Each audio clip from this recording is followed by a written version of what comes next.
Sultan Malikus Saleh adalah sultan pertama Kesultanan Samudra Pasai yang memerintah pada tahun 1267. Dia adalah satu-satunya raja yang bisa membaca dan menulis Al-Quran pada masanya. Ia bernama Merah Silu, yang lahir pada tahun 1111 dan ia meninggal pada tahun 1267.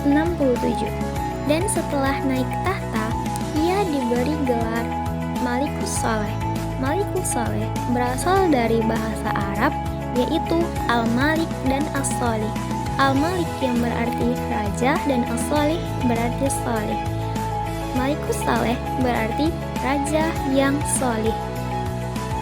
Ia merupakan salah satu keturunan kerajaan kecil di daerah Perlak seperti Limba Jarum dan Sumerlang yang telah menaklukkan beberapa kerajaan kecil dan mendirikan kerajaan Samudra Pasai pada tahun 1270.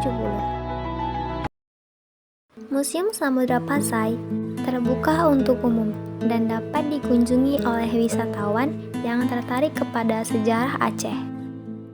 Museum ini tidak hanya sekedar tempat untuk menyimpan koleksi, tetapi juga sebagai tempat pendidikan. Museum Samudra Pasai memiliki beragam koleksi yang mencakup artefak, benda-benda arkeologi, dan benda seni yang berkaitan dengan sejarah dari Kerajaan Samudra Pasai. Selain itu, museum ini juga memiliki pameran tentang perkembangan Islam di Aceh dan berbagai aspek budaya Aceh.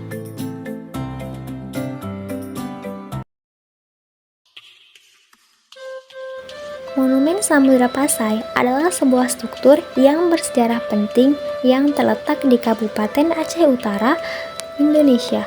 Monumen ini menggambarkan tentang kisah dan kerajaan Samudra Pasai, salah satu kerajaan Islam pertama di Indonesia yang berdiri pada abad ke-13 hingga abad ke-16. Cerita di balik Monumen Samudra Pasai dimulai dengan pendirian Kerajaan Samudra Pasai oleh Sultan Malik At-Thohir pada tahun 1267. Sultan Malik At-Thohir memainkan peran penting dalam mengislamkan wilayah ini dan menjadikan pusat kebudayaan Islam. Kerajaan ini berkembang menjadi pusat perdagangan dan ilmu pengetahuan Islam di wilayah tersebut. Monumen ini adalah replika dari makam yang diyakini sebagai makam Sultan Malik At-Thohir. Konstruksi monumen ini menggambarkan pengaruh Islam dalam seni arsitektur Aceh, dengan ornamen-ornamen yang indah dan gaya arsitektur yang mencerminkan keagungan Islam. Di dalam monumen ini terdapat makam Sultan Malik At-Thohir dan beberapa pengikut-pengikutnya yang telah diabadikan untuk mengenang perang mereka dalam penyebaran Islam di wilayah ini. Monumen Samudra Pasai menjadi simbol penting dalam sejarah Islam di Indonesia dan Aceh, dan merupakan destinasi penting bagi wisatawan yang ingin memahami lebih dalam tentang peran Aceh dalam penyebaran Islam di Nusantara.